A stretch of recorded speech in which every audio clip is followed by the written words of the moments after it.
Hey, good morning, guys. Hey, I'm going to show you guys a step-by-step process to making easy sourdough pancakes, something that I'm absolutely falling in love with. My beautiful bride has hit bread making out of the ballpark with our sourdough starter, and I want to share this with you guys. I'm still geeking out about the sourdough, guys, so here we go. Check this out.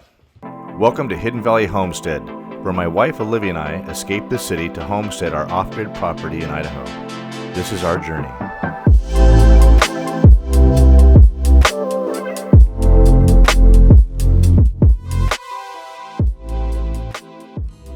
All right, we're going to show you guys this quick step-by-step process. I've never liked pancakes are good, but I've never looked forward to them like I look forward to them now. It's hilarious. These are so rich and delicious. I really enjoy these things. So the sourdough starter is so easy to use, so I'm going to walk you guys through a quick little tutorial on how to do this. Okay, first thing she's doing is she's pulling out the starter that she keeps on hand, constantly growing.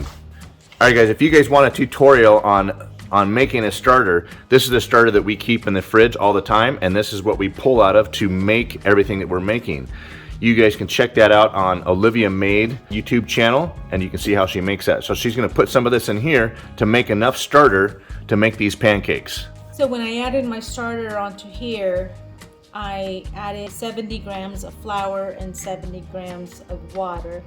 Mix that up. I made my line here with an expo marker, and then it's already doubled in the last hour and a half. So, and I need about 2 cups of sourdough starter to make my pancakes. So, and I'm just going to use this right here. I'm going to mix everything in here, add my eggs, my honey, my oil. I'll mix everything in here. And this you've had sitting by the fire because it's a nice warm source of heat. So you can put this next to a stove or anything that you've got in the house.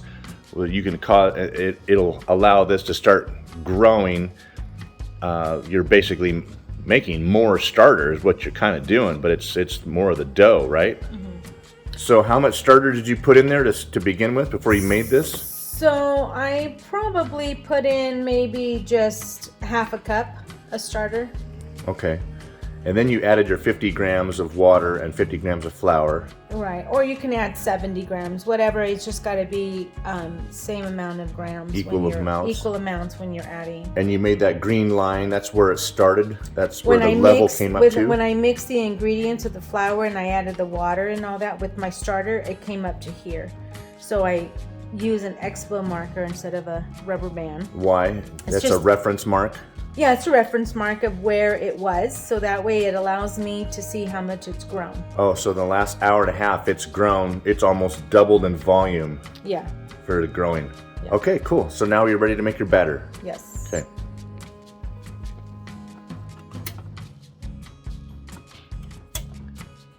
So I'm not going to pour this into a bowl. I purposely made my sourdough pancake starter in here so I could just mix everything in here. So here I will add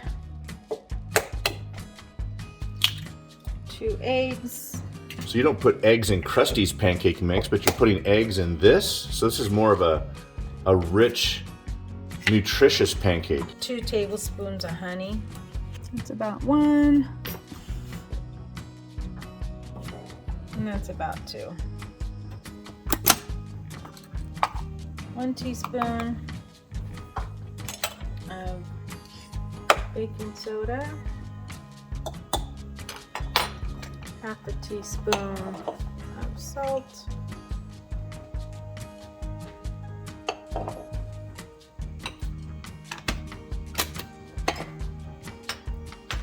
quarter cup of melted coconut oil.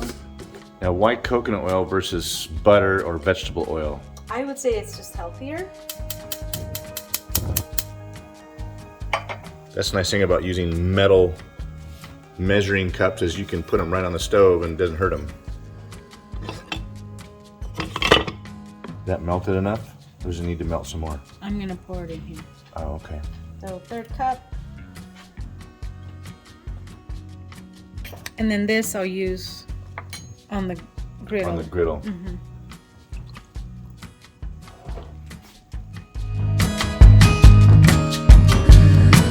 So that was a really cool whisk. That's something it's not a full wire whisk.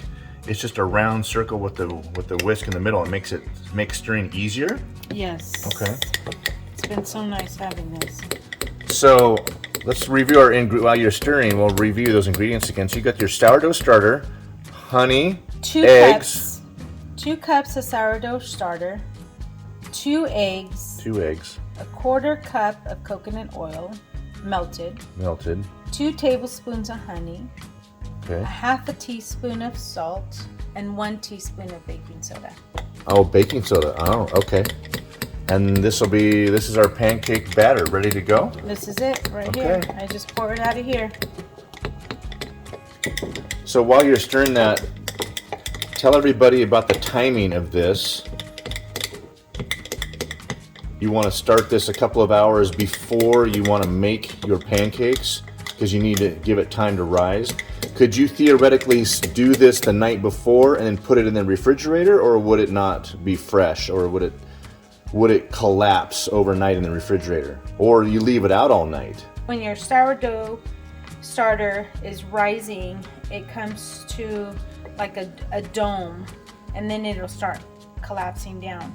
But you know also when your dough is ready, if you get like a tablespoon of your starter and you drop it into a cup of water, if it floats, it's ready to go. That's the float test. Yes, that's Gotcha. the float test. If it sinks, it's not ready yet. Gotcha. Okay. So it's best to do this the morning of when you're going to do pancakes. Yeah, you just have to plan for it. It's taken me a couple of times to get it. To get it right. Yeah. Gotcha. So guys, that's a really simple step-by-step tutorial on how to make your sourdough pancakes, and they are so delicious with some fresh butter melted on them and some syrup or some jam or whatever you want to put on them. And so we're going to clean off this griddle right now and cook a couple of these up and show you what they look like when they're done. So here we go. This is just the rest of that coconut oil that I melted. I'm just going to pour some on here. How do you like your big double griddle on your stove? I love it. Spreading the oil. The nice thing about coconut oil is it doesn't burn as easy either, huh? Not like vegetable oil or butter. Butter would start smoking right away. Yeah, for sure. I'm going to pour out of the jar. So one thing I've noticed about these pancakes is these tend to be a little bit on the thinner side. Is it possible to make this batter a little thicker? They're actually very filling. A lot more. I think they're more filling than regular pancakes. Because of the eggs. I would think. So you just wait for them to bubble.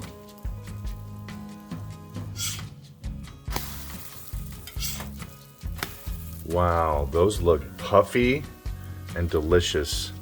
So 2 cups of this batter, and there's enough in there to make one more pancake. This came out a little thicker than they have in the past.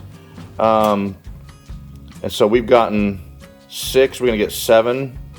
Maybe we'll squeeze, probably 7 full pancakes. 7. We've gotten as many as 8 before. So I'm wondering if you're in your sourdough starter, you can add more than 70 grams. Why did you pick 70 grams?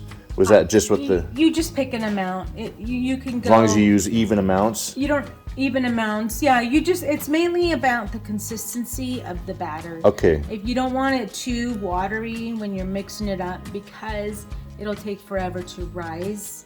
If you make it a little thicker than pancake batter, kind of sticky, it'll rise a lot quicker. Okay, so if it's thicker with less water, it'll rise faster. So if somebody has a bigger family, so obviously we're going to eat all of these right now. But if somebody's got a family of, say, 4 or, 10. You would probably need 4 cups of sourdough starter. Well, 4 cups is only going to give you like 14 pancakes, theoretically, right? 14 to 16. Can you triple it, quadruple the recipe, but you just need to have it give it enough time to rise by the heat?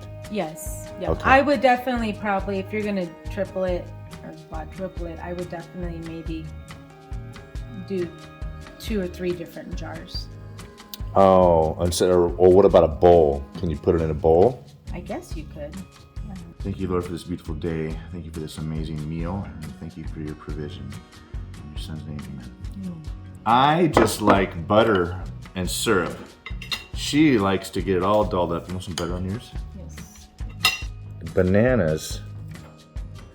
What in the world are you doing? It's delicious. And I add my pecans. Chopped pecans, or anybody can use walnuts. A little. I just like plain butter.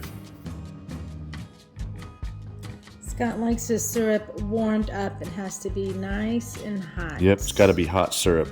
Cold syrup just doesn't fly. Syrup over your banana nut pancakes. Oh my gosh.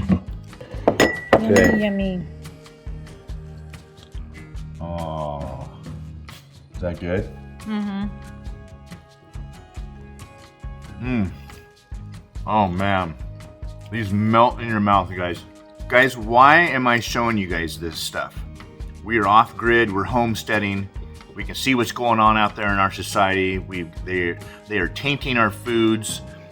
These are not gluten free, but they have less gluten in them because the starter, the bacteria, eat a lot of the gluten that's in this flour. This is sustainable. You can do it with your own flour. You have to do some other things to it to make it to rise the same, but this is something that we're doing to live more healthy, wholesome lives. And we're tired of buying stuff from the store that we can do ourselves. And it's better for you and it tastes better. I don't think we bought bread in the last, month, 2 months? We haven't bought any bread from the store. I've been making my own sandwich bread out of my sourdough, That's right. as well as just sourdough bread. We haven't bought a single loaf of bread for the last 2 months because she hit it out of the ballpark and she figured out how to do bread. I remember my mom making bread when we were kids and how much time it took for her to actually add the yeast and let the stuff rise, and had to be kneaded just right, cinnamon rolls and all that stuff, and it seemed like a lot of work. This is really, really easy, guys, and it doesn't taste super sour. It's not like a really tangy taste. It's like a regular pancake. So Yeah, super rich, super delicious, Yep. super filling. okay, guys, thanks for watching. We'll see you guys on the next video, and join us on our journey as we live this life up here. See you next video.